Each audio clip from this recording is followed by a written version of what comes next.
Selamat pagi pemirsa, apa kabar Anda pada pagi hari ini? Senang sekali saya Ibnu Fadil dapat menemani Anda di Berita Kaltim hari ini.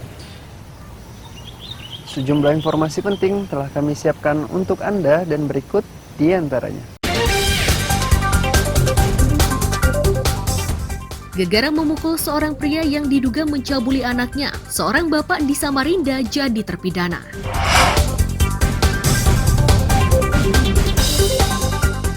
Kejari Kutai Timur mengungkap dugaan korupsi senilai 53 miliar rupiah.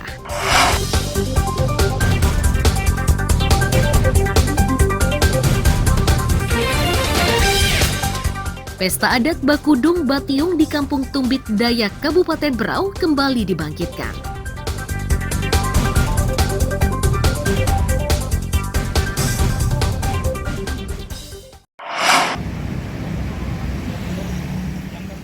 Pengadilan Negeri Samarinda menyidangkan perkara penganiayaan yang dilakukan AS terhadap seorang pria berusia 41 tahun. Persidangan yang digelar di ruang sidang Profesor Mr. Kusuma Atmaja Rabu siang itu menarik perhatian warga.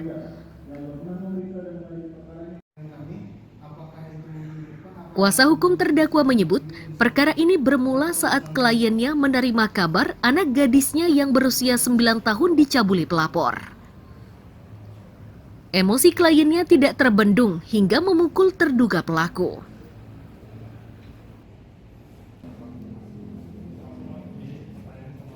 Perkara ini meluas karena terduga pelaku tidak terima dan melaporkannya ke polisi.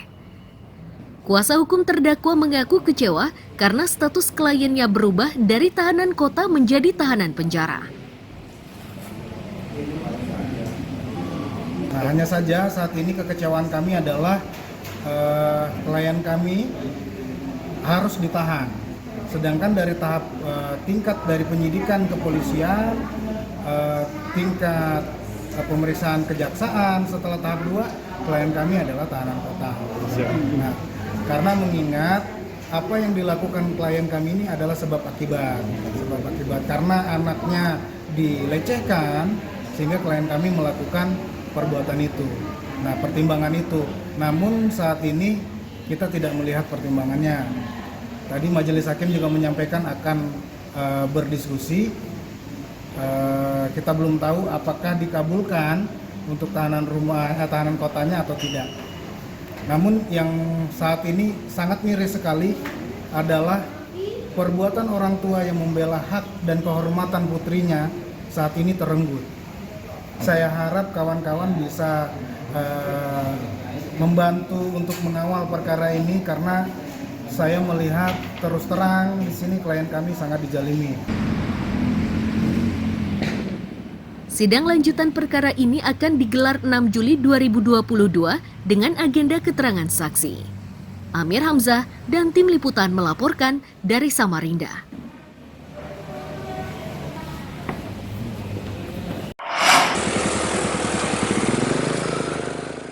Pria yang mengendarai sepeda motor warna merah ini tidak bisa berkutik saat digerebek Satres Narkoba Polresta Balikpapan di Jalan Karangjawa, Balikpapan Tengah, Selasa sore. Pria itu semakin tidak berkutik setelah narkoba yang dibungkus tisu dan diletakkan di rumput berhasil ditemukan.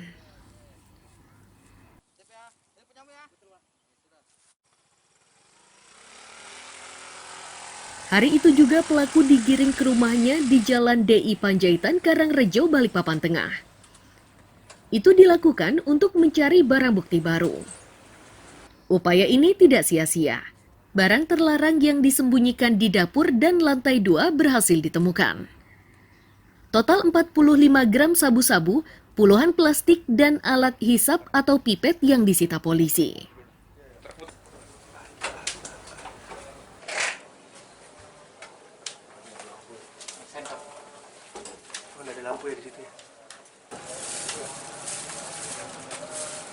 Awal mula kami mendapatkan laporan informasi dari masyarakat. Kemudian anggota Opsnal di lapangan melaksanakan penyelidikan. Ditemukanlah ciri-ciri yang dimaksud.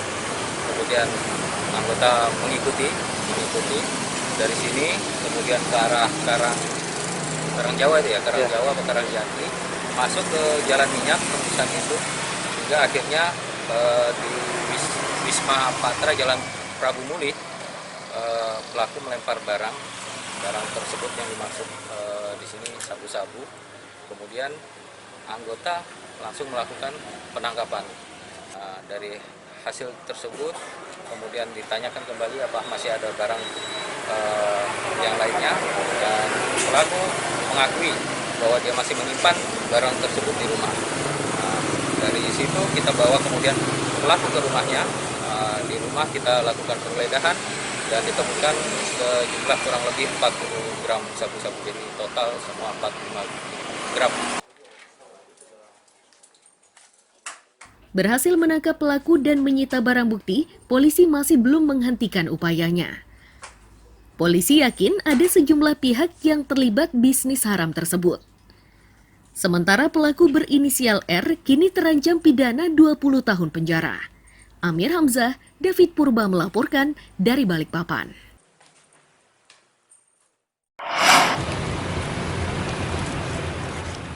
Lukman dan Sinar ini merupakan dua pelaku kejahatan yang ditangkap unit reskrim Polsek Balikpapan Barat. Lukman ditangkap atas kasus pencurian minyak kayu putih di Pasar Pandansari. Bersamanya disita seratusan botol minyak kayu putih.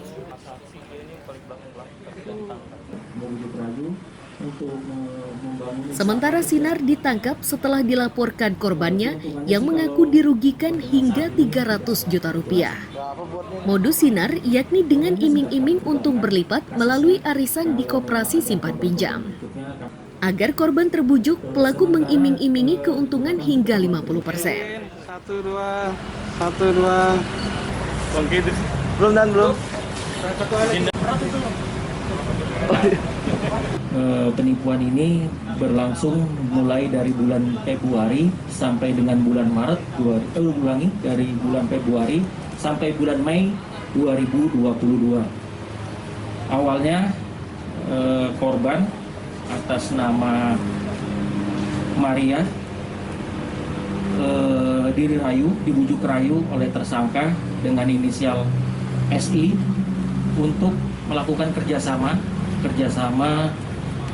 membuat koperasi dengan dijanjikan nanti keuntungan akan dibayar per hari, per minggu, dan per bulan dengan keuntungan 50% daripada modal yang disetorkan. Ulah jahat dari kedua pelaku membuatnya sama-sama terancam penjara. Lukman terancam hukuman 7 tahun, sedangkan Sinar 4 tahun penjara. Amir Hamzah, David Purba melaporkan dari Balikpapan.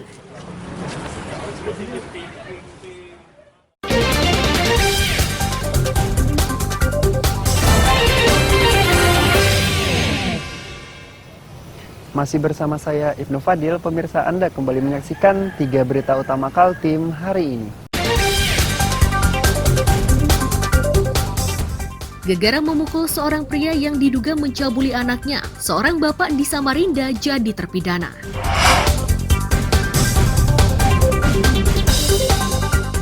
Kejari Kutai Timur mengungkap dugaan korupsi senilai 53 miliar rupiah.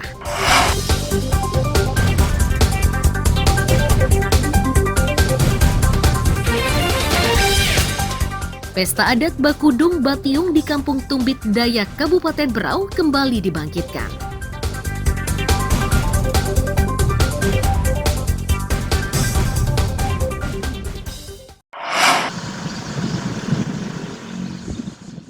Penyidik Kejaksaan Negeri Kutai Timur mengaku tengah mendalami dugaan korupsi proyek pengadaan solar cell di Dinas Pelayanan Terpadu Satu Pintu Penanaman Modal sebesar 53 miliar dari total 90,7 miliar rupiah. Penyidik mengaku perkara ini sudah ditingkatkan dari penyelidikan ke penyidikan. Namun penyidik belum menetapkan tersangka. Mereka masih membutuhkan beberapa kelengkapan. Perkara ini terungkap dari laporan Badan Pemeriksa Keuangan Republik Indonesia. Baik, kalau ini cerita Diti, ini tadi yang PTSP. Saya bersyukur Pak, alhamdulillah artinya masyarakat. Bahwasanya terkait dengan proses penyidikan perkara dugaan tindak pidana korupsi yang menyangkut masalah solar cell pada dinas PTSP, dan informasi terakhir yang kami dapatkan bahwa hasil itu sudah didapatkan dengan kerugian negara sekitar 53 miliar. Dan nantinya hasil dari perhitungan itu akan disampaikan langsung oleh BPK melalui BPK perwakilan di Provinsi Kalimantan Timur.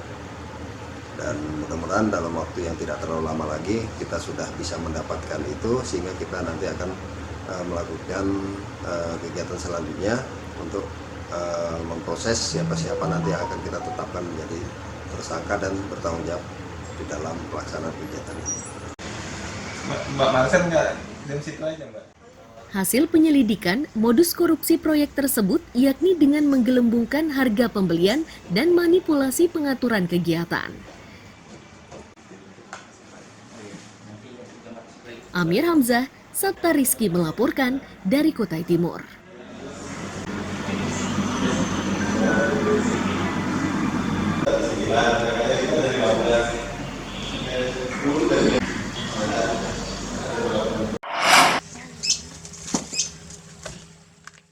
Hadi dan Deni setiap harinya harus membantu orang tua memanen kelapa sawit di kebunnya yang terletak di Desa Selangkau, Kecamatan Kaliorang, Kutai Timur.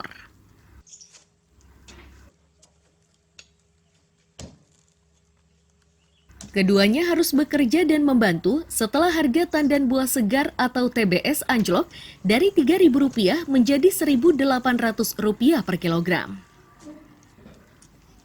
Penurunan ini menyebabkan sebagian petani memilih membiarkan buah sawitnya.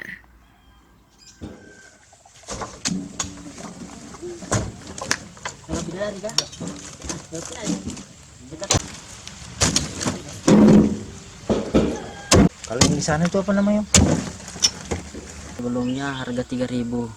Masyarakat itu antusias panen. Sekarang harga turun ya. Buah itu kadang yang kayak gini, yang kecil-kecil enggak diambil. Soalnya harganya sekarang 800. Harga pemanen pun sekarang naik. Iya, tukang dodosnya sekarang 1.000, 1 tonnya itu 125. Belum lagi biaya angkutnya. Itu yang buat masyarakat agak kurang dia. Iya, kurang semangat, harganya turun.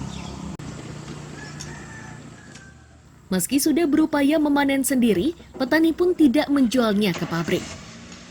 Mereka menjualnya ke tengkulak untuk menghemat biaya angkut. Petani berharap pemerintah membantu untuk menaikkan harga tandan buah segar agar mereka tidak semakin merugi. Amir Hamzah, Sabta Rizky melaporkan dari Kutai Timur.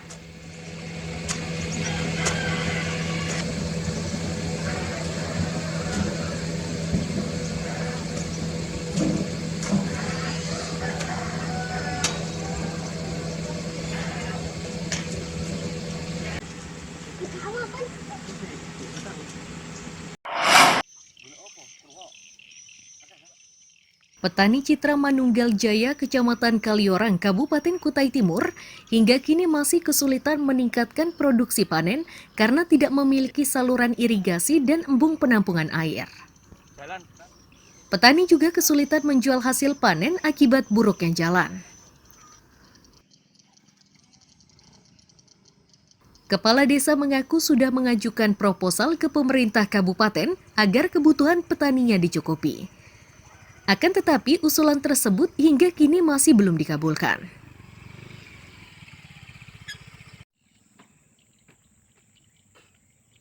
Ya sebenarnya kalau desa sudah berupaya Pak, ya namanya kita di bawah ini hanya bisanya itu mengajukan, memohon, meminta dengan kesiapan anggaran daripada pemerintah. Jadi semuanya ini termasuk embung, peningkatan jalan usaha tani yang rata-rata itu hampir semua jalan usaha tani seperti ini Pak.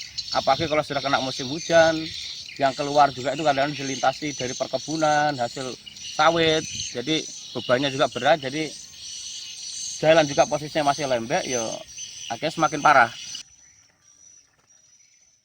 Seorang petani mengaku kebutuhan mendesak saat ini yakni jalan dan embung air. Itu dimaksudkan agar hasil panen mereka meningkat dan mudah menjualnya. Ya pertama jalan ini Pak, kalau bisa ditimbun supaya kita masuk ke sana enak Pak. Terus Embung. ya embung kemarin kita ngajukan cuma belum ada ini kelanjutannya. Kalau bisa embung di sana di atas, jadi bisa untuk menampung air kan. Nah, kalau waktu begini Pak bisa kita sedot Pak, kita alirkan ke sawah. Lahan pertanian di Desa Citra Manunggal Jaya ini lebih 200 hektar dan baru setengahnya yang digarap. Petani yakin akses memadai serta penyiapan embung air akan memperluas lahan sekaligus meningkatkan produksi pertanian. Amir Hamzah, Sabta Rizky melaporkan dari Kutai Timur.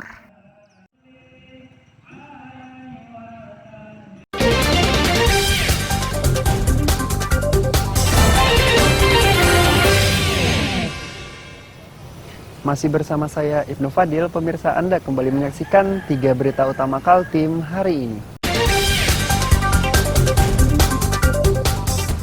Gegara memukul seorang pria yang diduga mencabuli anaknya. Seorang bapak di Samarinda jadi terpidana.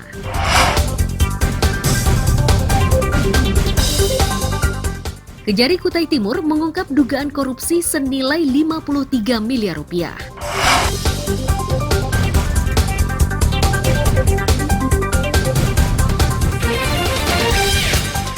Pesta adat Bakudung Batiung di Kampung Tumbit Dayak, Kabupaten Berau kembali dibangkitkan.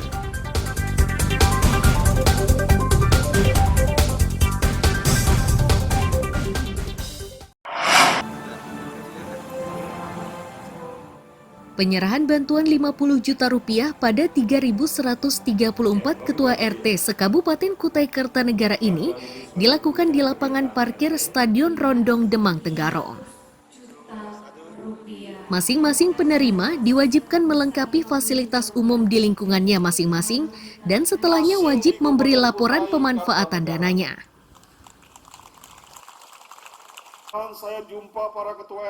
Bupati Kukar menyebut program ini sebagai apresiasi pada ketua RT. Untuk memudahkan penyalurannya, masing-masing ketua RT akan mengambil dana bantuan tersebut di kantor desa dan kelurahan.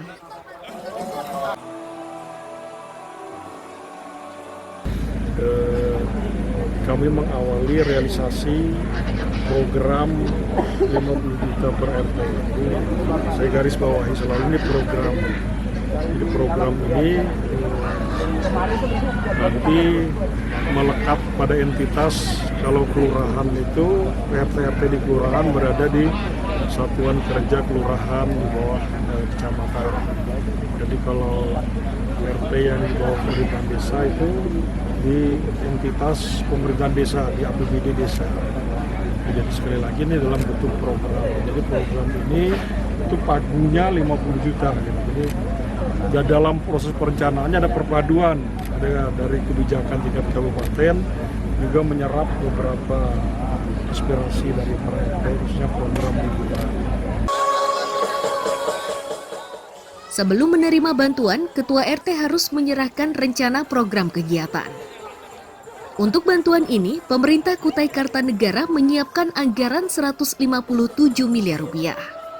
Amir Hamzah, Faidil Adha melaporkan dari Kutai Kartanegara.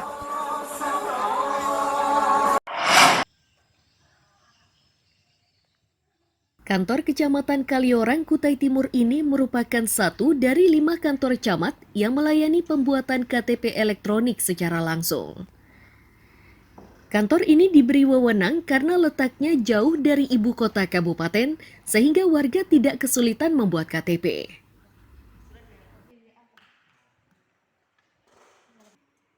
Pelaksana tugas Camat Kaliorang mengaku, sejak layanan pembuatan KTP dibuka, pegawainya kerap lembur hingga malam.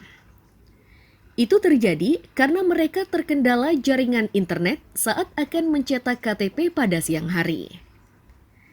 Camat memastikan pembuatan KTP ini diberikan secara gratis.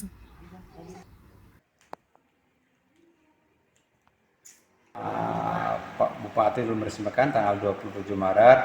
Jadi untuk sang saka 5 kecamatan itu bisa melakukan pencetakan KTP di sini, sehingga masyarakat lebih mudah, biayanya menjadi lebih murah karena tidak harus jauh-jauh Sengatan, dan itu pun gratis. Jam berapa? Pelayanan dari jam setengah 9 sampai jam 3 sore masih kita layani. Bahkan untuk nyetaknya itu kalau kondisi siang tidak mungkin kan karena masalah jaringan dan juga aplikasi, itu kadang-kadang anak buah saya itu jam 11 malam itu masih mencetak agar bisa melayani masyarakat. Bagi warga, pencetakan KTP di kantor camat ini sangat membantu. Beban biaya perjalanan ke ibu kota kabupaten dapat dihindari. Mereka tetap senang meski harus nginap di kantor camat saat menunggu KTP tersebut dicetak.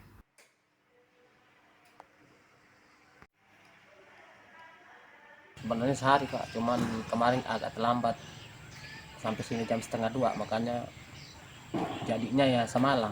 Cuman hari ini disuruh ke sini sama Farida. Tapi sudah selesai? Ya sudah Pak, sudah selesai. Bagaimana pelayanan Bapak di sini melihat Bapak? Alhamdulillah baik Pak, bagus. Ya langsung cepat, ibaratnya cepat lah pelayanan. Selain Kaliorang, pencetakan KTP di kantor camat juga dilakukan oleh 4 kecamatan lainnya, yakni Kaliorang, Sangkulirang, Sandaran, Kaubun, dan Kecamatan Karangan. Amir Hamzah, Sabta Rizky melaporkan dari Kutai Timur.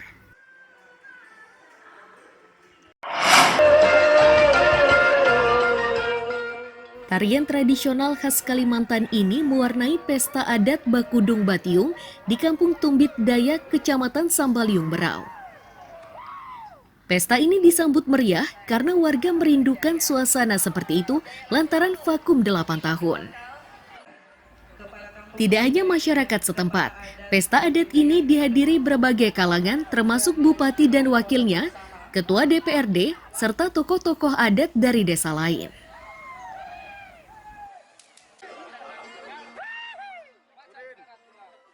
Tokoh adat Tumbit Dayak menyebut pesta Bakudung Batiung biasanya digelar usai pesta panen.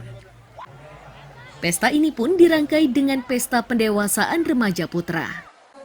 Kedewasaan remaja di kampung ini diketahui dari kemampuannya memanjat pohon untuk mengambil madu.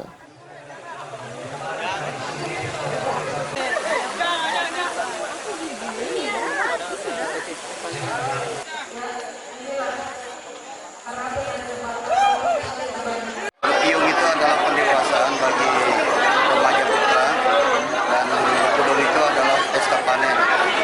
Mungkin cerita lebih intinya tidak terlalu panjang untuk menceritakan.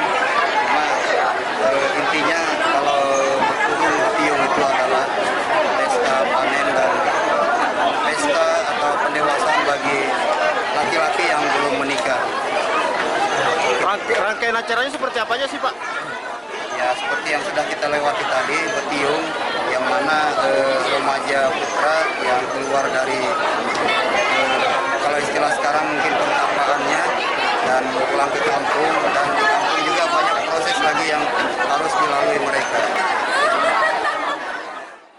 Bupati Berau menyebut ritual adat di Kampung Tumbit Dayak ini menarik dan berpotensi mendorong pendapatan daerah melalui sektor pariwisata. Disebutkannya, pesta adat semacam ini cukup beragam dan tersebar di 13 kecamatan.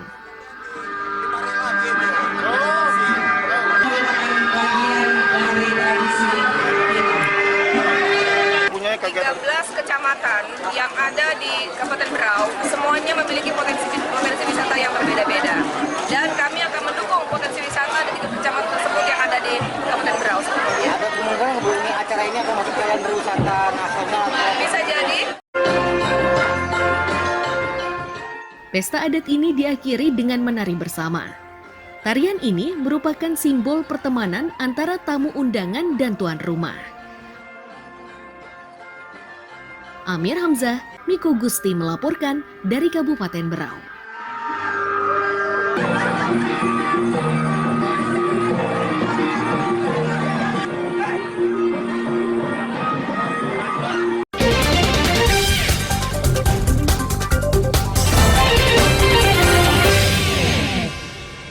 Pemirsa, berita tadi menjadi akhir kebersamaan kita pada pagi hari ini.